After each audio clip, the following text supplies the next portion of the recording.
So in the film, you play a man inspired by a larger-than-life world where, at the time, it was not the norm.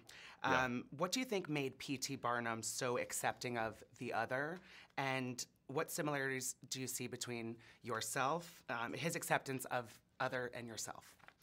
You know, P.T. Barnum in his day was definitely a pioneer. He saw the world differently than anybody else. He was cast aside. He was extremely poor. The boots were taken off his feet as he walked home from his father's funeral because there were so many debts. So for him, success was survival. He was driven. And, you know, I'm going to be honest. I think at the very beginning, he saw a model of entertainment which was about probably selling tickets.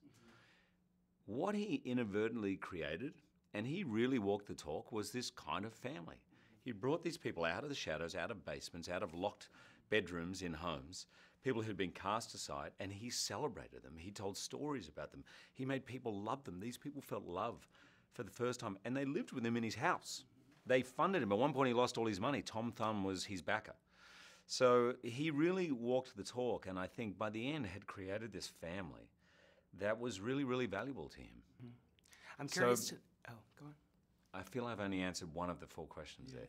There was a question about myself? Yeah, well, I was curious to know, in what ways do you consider yourself the other?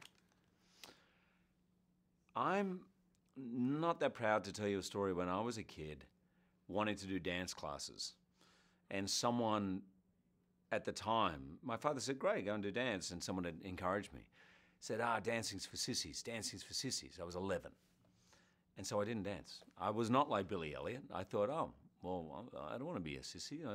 So I didn't dance. And then when I was 18, I went to the theater with that same person who said to me, I said something really stupid to you all those years ago. You should be up there on that stage. And I went and enrolled the next day. And I think what's most sad to me is I'd actually forgotten about it. It wasn't like for 7 years I was like, I wish I could dance, but I can't. I just forgot. And so then I got back into it. And so I now, for my kids and for any kids, or really anybody, be who you are. Don't spend your life pretending to be something else. Don't protect a little bit that you might be embarrassed about or shy about. I'm going to hide that. I'm just going to show this to that person. I'll only show that to that person. It takes effort to be who you are, but that is the most rewarding and ultimately coolest thing you can do. Hands up. And finally, you know, marriage equality was just passed in your home country of Australia. Finally. But hey, how we cool got is there. that? It is the coolest. Is I there a obviously message voted you for want to it. send to your Australian friends and family, LGBTQ, back home? I am just so happy. I am proud that Australia finally got there to an issue which to me was a no-brainer. But I understand for some people it took a bit of time. But we're there now, so there's no going back. And we can only march further into the future of creating an environment where we absolutely celebrate equality and we judge people on who they are, not who they love. Giving me all the feels. Hugh, you're so great. Thank you so much. It's so nice to meet you.